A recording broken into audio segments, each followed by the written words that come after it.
INC की candidate Wangjing तेथा की हेमंता लेरे अखोई प्रेमचंद को वारी साहब की okay Premchand go ahead P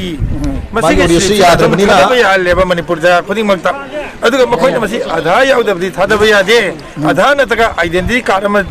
P लबदि यादे खुंगंगी जगह नि मखोइदा आधार मांगी बा याउई लेतबा याई मोगी वोटिंग राइट दे खै फंगदबा तारेबा अदुगा याम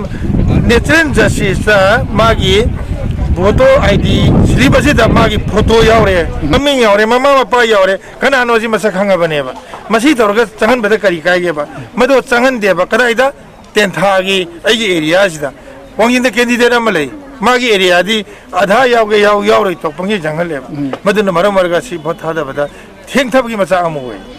अदो मरु ओइना वांजिंग तेंथा से इरांग थोकन बकीनो सिनि मनुंगदा अमा ओइना मियामना ngangnare aduna maram oirakanदा हौजी हौजिंग मक हाइदि ngarang makta so irang thoibagi paulai masi kadai fabo chumbage kari kari haibiningbe मरुएना वांगिंग द इरांग मति अदुक सागलबे ai je भोट लेपे 1994 दग लेपनेबा अखोइना भोट लेपिंग हाइदा काइसुम इरांग थागपा लेते candidate मयाम हौग्रे हंदक वांगिंग the प्रोजेन कबनि पामना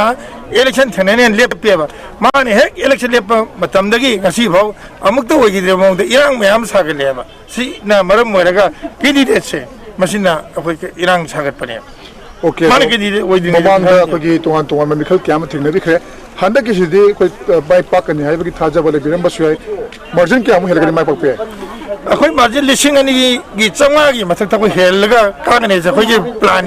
but question mark से ngasi वांगिंग द कई दमकता अयु मीसिंग बट अवत थादबा याउद्रेबा हजि चले बियो हयें चेक तबियो मखोइ सर्वे तंग मतम मखोइ द ngasi अइना बट थादबगी लेरिबसे हजि के हाइबा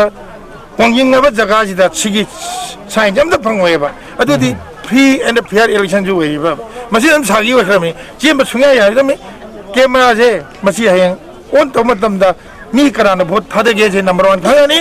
नंबर 2 मखोइ खुंजिदा भोट थादब लोरगा हयें जे सर्वे द तबियो वांगिंग द सिगी छिनजे नंबर मी द लेना मोयबा सी नेचुरल जस्टिस होइबा होइदबसी